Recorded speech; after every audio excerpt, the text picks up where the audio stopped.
Goeiedag. Ons gaan vandag kyk na 'n waarskynlikheidsom wat ons gaan oplos deur die gebruik van 'n Venn-diagram. Ek gaan eers die som net vir ons lees.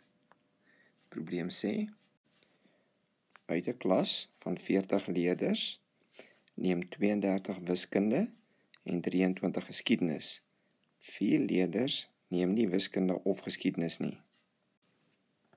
Nou gaan ons verder en hulle sê: teken 'n Venn-diagram om die gegevens te illustreer en daarmee wil ons dan later uitwerk hoeveel leerders neem wiskunde en geskiedenis en dan sal ons 'n paar waarskynlikheidsvrae doen en een snaakse ander vraagie. Ons begin nou om die Venn-diagram te konstrueer. Iewers onder die Venn-diagram moet jy die sleutels identifiseer wat jy gebruik het, deur te sê G is leerders wat geskiedenis neem en W is leerders wat wiskunde neem. Nou vul ons die besonderhede wat vir ons gegee is op die Venn-diagram in. Die 40 leerders in die klas, die 32 wat wiskunde neem, die 23 wat geskiedenis neem en die 4 leerders wat nie wiskunde of geskiedenis neem nie. Ons begin met die 40 leerders in die klas. Dit is dan ons steekproefruimte. Ons gaan dit dan by die S skryf. Dan vul ons die 32 wat wiskunde neem en die 23 wat geskiedenis neem langs die G en die W in. Dit sal ons as volg lei. Dan vat ons die 4 leerders wat nie wiskunde of geskiedenis neem nie en skryf dit ook in die Venn-diagram in. Ons weet dat die wat geskiedenis neem altesaam 23 is. Dis die hele sirkel hier. En die wiskunde is die hele 32 hier. Ons weet nie wat is die wat wiskunde en geskiedenis neem nie. As ons iets van nie weet nie, skryf ons daar 'n X. Dit beteken dan dat die gedeelte wat oorbly wat net geskiedenis neem, sal dan 23 minus X wees. En die wat net wiskunde neem, sal dan 32 minus X wees. Nou kan ons die wiskundeberekeninge doen deur die getal en die getal bymekaar te tel. Dit sal saam vir ons dan die 40 gee wat in die totale klas is.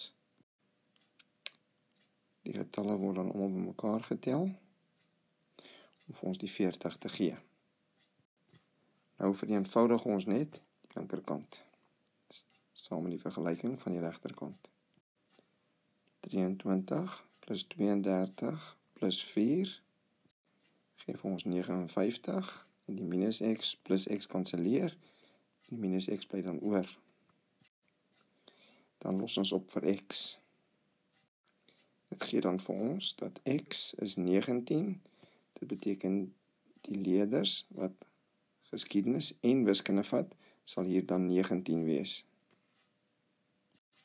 Dit vul ons nou op die Venn-diagram in.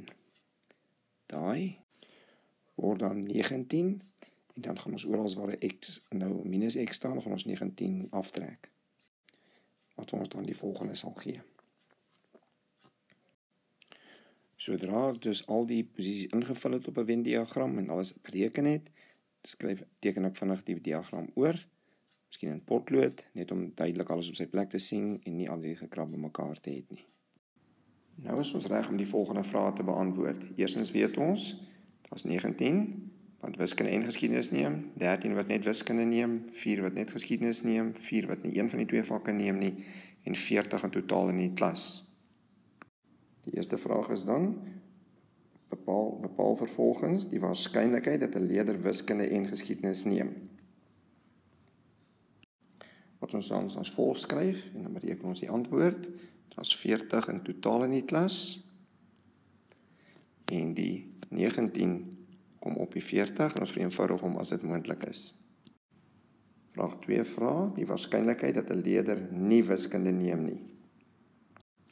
Nou moet jy wyd en buite die raampie dink. So maar hierdie 4 en hierdie 4 neem nie wiskunde nie. Die 13 en die 19 is albei binne in die wiskunde, so die 4 en die 4 is nou ter sprake.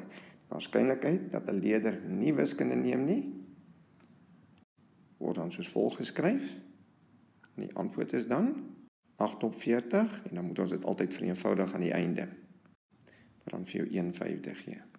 Die laaste vraag is dan, hoeveel leerders neem geskiedenis, maar nie wiskunde nie?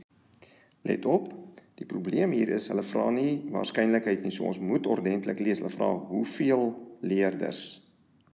Ons tel dus net, hoeveel van die leerders wat geskiedenis neem, en nie wiskunde neem nie, sal dan net daai 4 wees. So sê, hoeveel leerders, hoeveel neem geskiedenis, maar nie wiskunde nie?